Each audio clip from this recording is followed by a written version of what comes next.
Welcome to Generics.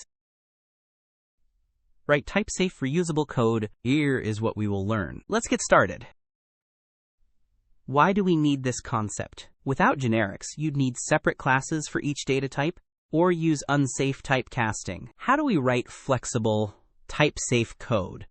Code duplication for each type, unsafe typecasting errors, no compile time, type checking.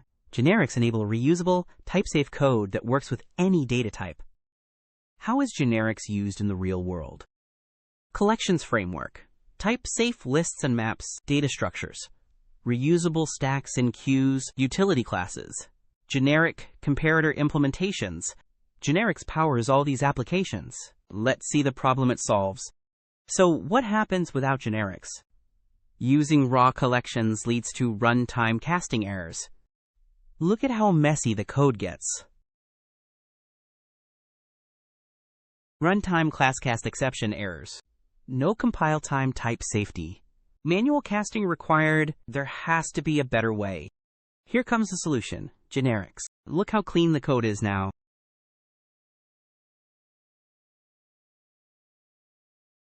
Type safety at compile time. No manual casting needed.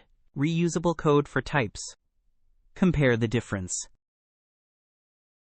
And that is why we use generics. Let's see how to implement generics in code. Here is the implementation.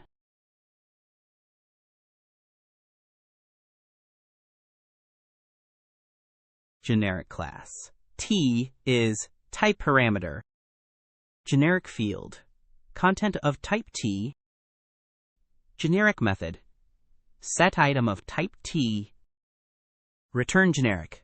Get content of type T. Now let's see the output of this code. Quiz time. Test your understanding. What is the main purpose of generics in Java? Which one is correct?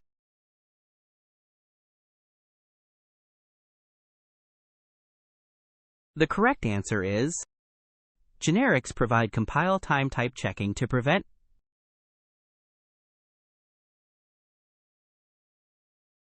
Which syntax declares a generic class? Which one is correct?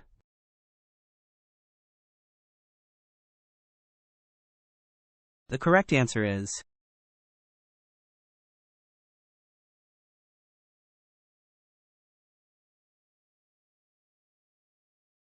what does this code output? Which one is correct?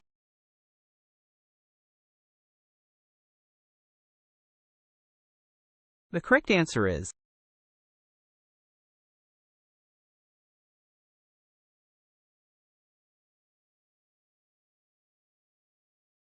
what is type erasure in Java generics?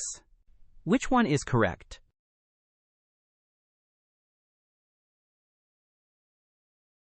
The correct answer is type parameters removed during compilation for backward circa. Here is a challenge for you. What's the output of this generic method? Comment your answer below. If you found this helpful, please like and subscribe.